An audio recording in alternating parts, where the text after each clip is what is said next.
Fala pessoal, sejam muito bem-vindos a mais um áudio, a mais um vídeo do canal Ariane Soares, na nossa série de vídeos. Já leu a Bíblia hoje? Nós estamos lendo juntos o livro de Romanos e hoje nós vamos ler Romanos 11. Vamos lá? Será que isso significa que Deus está tão farto de Israel que não quer mais nada com eles?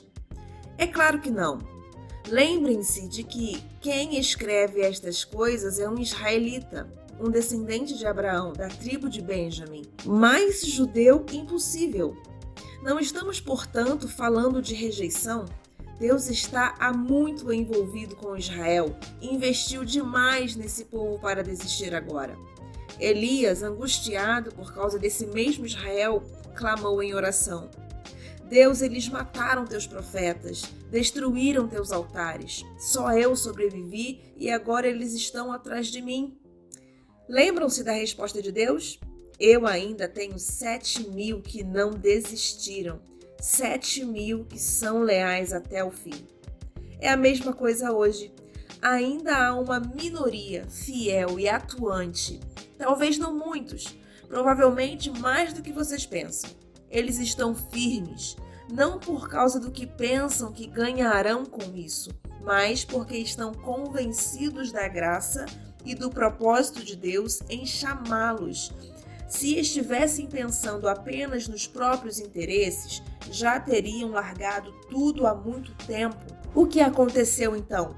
Bem, quando Israel tentou se acertar com Deus por esforço próprio, perseguindo os próprios interesses, não obteve sucesso. Os escolhidos de Deus foram os que deixaram Deus buscá-lo pelo interesse que tem por eles. Como resultado, receberam o selo da aprovação. O Israel interesseiro tornou-se insensível a Deus. Moisés e Isaías comentaram a respeito. Farto de suas reclamações e do seu egoísmo, Deus obscureceu sua visão e entorpeceu seus ouvidos, trancou-os numa sala de espelhos, e eles estão lá até hoje. Davi estava preocupado com a mesma coisa. Tomara que adoeçam ao comer a comida preparada por eles mesmos, que quebrem a perna andando em seus caminhos egoístas. Tomara que fiquem cegos ao contemplar seus espelhos, que tenham úlceras ao brincar com Deus. A próxima questão é: os judeus foram derrotados? Excluídos para sempre? A resposta é um enfático não. Ironicamente, eles deixaram a porta aberta quando saíram e os de fora entraram. O resto vocês sabem. Os judeus começaram a pensar que talvez tivessem perdido uma coisa boa. Mas se a saída deles impulsionou essa migração mundial de não-judeus para o reino de Deus, imaginem o efeito da volta deles. Que lindo retorno será! Mas não quero continuar falando deles. São vocês, os de fora, que me preocupam. Minha tarefa pessoal se concentra nos chamados de fora. Por isso me esforço ao máximo, quando estou entre os meus parentes israelitas, os chamados de casa, esperando que eles percebam que estão perdendo e queiram se envolver com o que Deus está fazendo. Se a queda deles iniciou essa migração em escala mundial, sua recuperação produzirá algo ainda maior, uma volta em massa para casa. Se a primeira coisa que os judeus fizeram, ainda que prejudicial para eles, resultou no bem de vocês, pensem no que acontecerá quando eles acertarem o passo. Tudo isso provém de uma raiz santa, plantada e cuidada por Deus. Se a raiz principal da árvore é santa, há espaço para frutos santos. Alguns ramos foram podados e vocês, ramos de oliveira selvagem, foram enxertados. Mas o fato de vocês serem alimentados pela raiz santa e rica em nutrientes não os autoriza a tripudiar sobre os ramos podados. Lembrem-se de que vocês não estão alimentando a raiz, ela é que está alimentando vocês. Assim é possível dizer: outros ramos foram podados para que eu pudesse ser enxertado. Muito bem, mas eles foram podados porque eram dispensáveis, não mais ligados pela fé e pelo compromisso com a raiz. A única razão pela qual vocês estão na árvore é porque o enxerto de vocês pegou quando creram e porque vocês estão ligados à raiz que nutre a fé. Por isso, não fiquem vaidosos, sejam humildes e prontos em relação à raiz que os mantém verdes e vivos. Agora, se Deus não pensou 2 vezes para podar os ramos naturais, por que hesitaria em cortar vocês? E ele faria sem vacilar. Fiquem atentos ao amor bondoso e à terrível severidade que coexiste em Deus. Misericórdia zero para os ramos mortos, bondade total para os enxertados. Mas não considerem só a bondade. No momento em que virá ramo morto, vocês serão cortados. E não se sintam superiores aos ramos podados que caíram ao chão.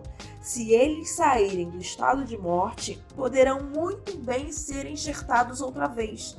Deus pode fazer isso. Ele é capaz de enxertos milagrosos. Porque, se ele pôde enxertar vocês, ramos cortados de uma árvore qualquer, numa das árvores do pomar, ele não terá dificuldade de enxertar de volta na árvore de origem ramos que cresceram nela.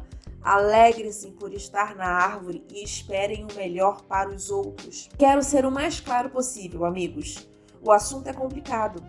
É fácil interpretar errado o que está acontecendo e com arrogância presumir que vocês são a realeza e eles apenas o povão excluído, mas não é assim. Essa dureza da parte de Israel em relação a Deus é temporária e tem efeito de permitir o acesso de todos os que estão de fora, de modo que, por fim, a casa se encha. Antes do fim de tudo, haverá um Israel aperfeiçoado.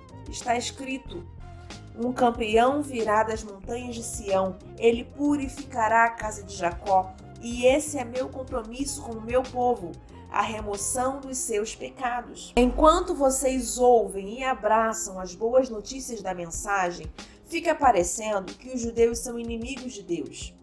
Mas visto da perspectiva de longo alcance do propósito abrangente de Deus, eles continuam sendo os mais antigos amigos de Deus.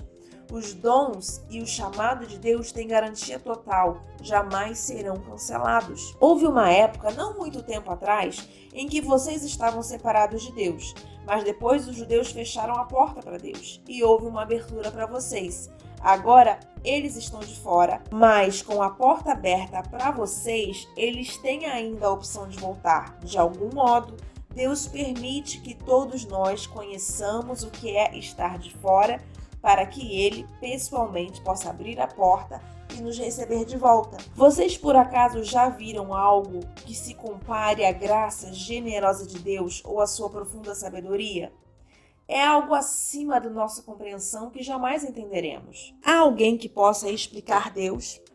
Há alguém inteligente bastante para lhe dizer o que fazer? Alguém que tenha feito a ele um grande favor ou quem Deus tenha pedido conselho? Tudo dele procede, tudo acontece por intermédio dele e tudo termina nele. Glória para sempre, louvor para sempre. Amém, amém e amém. Romanos, capítulo 11.